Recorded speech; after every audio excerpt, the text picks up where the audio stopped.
Welcome to Garden Plants with Jim Putnam. Let's talk Florida Sunshine Illicium.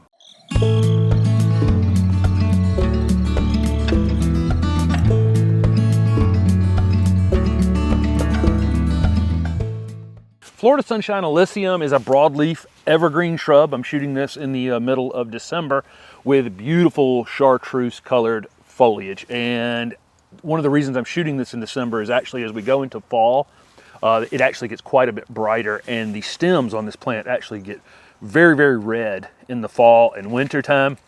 Beautiful 12 months out of the year, but especially this time of year. So one of the main reasons I wanted to show it off. This is a much smaller growing Illicium parviflorum.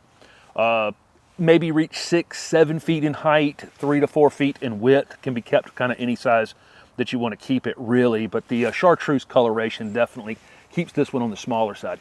So this is a flowering shrub, but the flowers are pretty insignificant. It's mainly grown for this 12-month chartreuse color presentation, and also it's extremely fragrant foliage. If you break one of these leaves, it has this almost licorice type scent.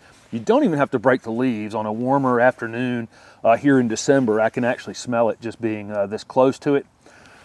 These are hardy in zone 6B to 9. Probably in 6B, you wouldn't want to put it out by a mailbox in a lot of open, windy situations. But in a protected spot, no problem at all.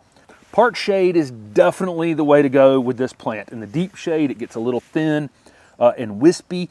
In the full sun, the leaves can scorch a bit, which is true with a lot of gold plants like this. So part shade is kind of ideal. You need some direct sun on it, but you don't want 15 hours in June because, like I say, it will scorch.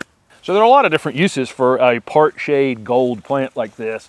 I like to see this plant used in front of other screening plants in shady spaces. If you give something green behind it, the gold stands out even more. It really brightens up any kind of darkish spot. This spot toward the back of my garden here, it really stands out from, the porches all the way across the yard.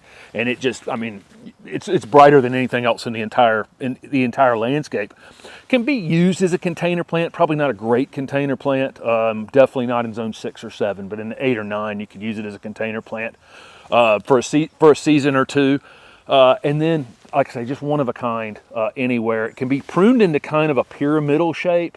By keeping the edges a little bit narrow, so you can just get a tall, narrow thing for a corner of a part shade foundation space as well. One thing I'll say about Florida Sunshine Illicium is it is not very drought tolerant, and most Illicium just aren't. I've got 2 other varieties in the landscape, and these do tend to wilt when it's dry. So if you have an area that is a little more moist, not wet, but stays a little more moist, that may be an ideal location for your Illicium.